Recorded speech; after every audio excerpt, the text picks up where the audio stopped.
दोस्तों, हाल ही में घोषित बजट में नए नियम के तहत स्टैंडर्ड डिडक्शन को बढ़ाकर 75,000 रुपए कर दिया गया है। चाहे किसी की सैलरी कम हो, ज्यादा हो या बहुत ज्यादा हो, सभी को एक ही फ्लैट स्टैंडर्ड डिडक्शन दी गई है। यहीं पर सैलरी पाने वाले टैक्स पेयर के साथ अन्याय किया गया है। इस वीडियो में हम दो पहलुओं पर चर्चा करेंगे।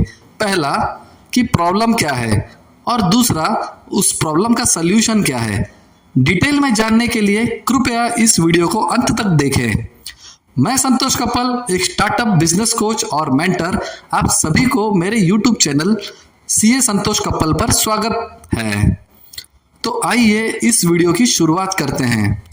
हाल ही में होम क्रेडिट इंडिया द्वारा की गई एक स्टडी के अनुसार, जिसका टाइटल है the great Indian wallet study, salaried लोग अपनी मासिक आय का लगभग 58% अपने मासिक खर्चों पर खर्च कर रहे हैं।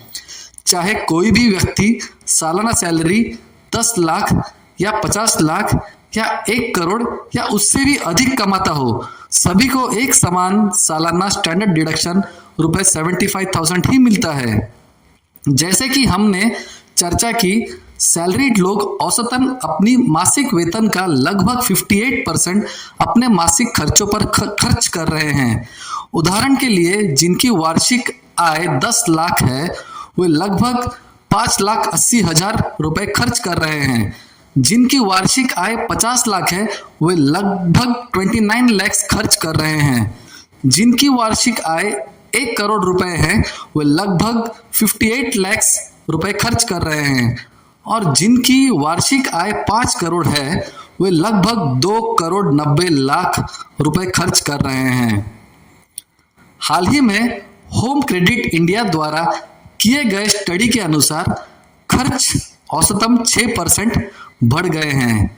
दैनिक आवश्यकताओं में जैसे कि ग्रोसरी 26% और किराया 21% खर्चों में प्रमुख स्थान पर है। इसके बाद ट्रांसपोर्टेशन 19%, एजुकेशन 15% और मेडिकल बिल्स 7% है। एंटरटेनमेंट एक्टिविटीज जैसे कि लोकल ट्रैवल, बाहर खाना और फिल्में भी शामिल हैं। इस स्टडी के अनुसार भारत में सैलरीड वर्ग की आय बढ़ रही है, लेकिन जीवन यापन की लागत भी बढ़ रही है। इस वर्ग के लिए खर्चों को इफेक्टिवली मैनेज करना बहुत ही महत्वपूर्ण बना हुआ है। इन सभी खर्चों में जीएसटी शामिल है, जो 5%, 12%, 18% और 28% की दरों पर लगता है। लेकिन हमारे ज्यादातर डेली खर्चों पर 18% जीएसटी दर लागू होती है। सालाना 10 लाख रुपए कमाने वाले सैलरीड लोग अपने खर्चों पर लगभग 88,000 रुपए जीएसटी दे रहे हैं।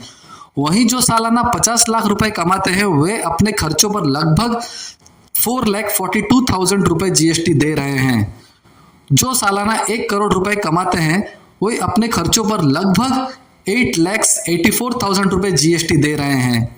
और जो सालाना 5 करोड़ रुपए कमाते हैं, वे अपने खर्चों पर लगभग 44,24,000 रुपए जीएसटी दे रहे हैं।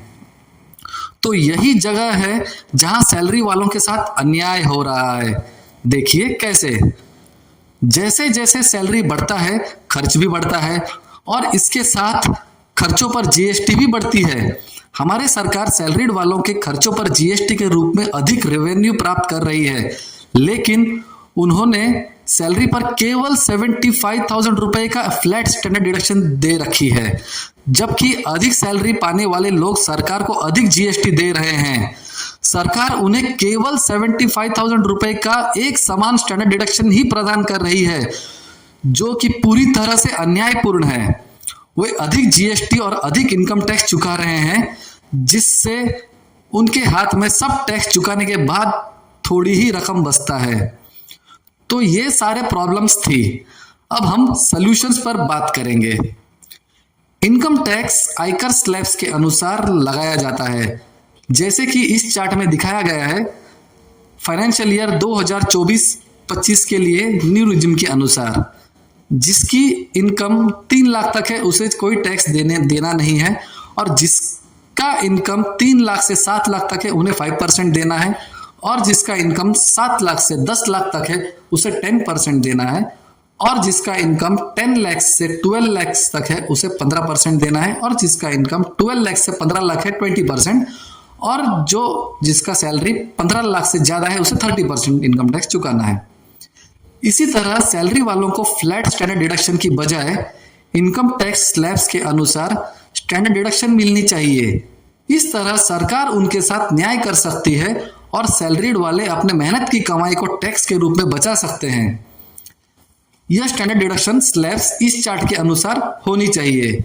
जैसे जिसका इनकम है 7 लाख से 15 लाख तो उसे स्टैंडर्ड डिडक्शन 10% मिलनी चाहिए, और जिसकी इनकम 15 लाख से 25 लाख है उसे 15% मिलनी चाहिए, और जिसकी इनकम 25 लाख से 50 लाख तक है उसे 20% मिलनी चाहिए, और जिसकी इनकम 50 लाख से 1 करोड़ तक है उसे 25% मिलनी चाहिए, और जिसका इनकम 1 करोड़ से ज्यादा है उसे 30% मिलनी चाहिए।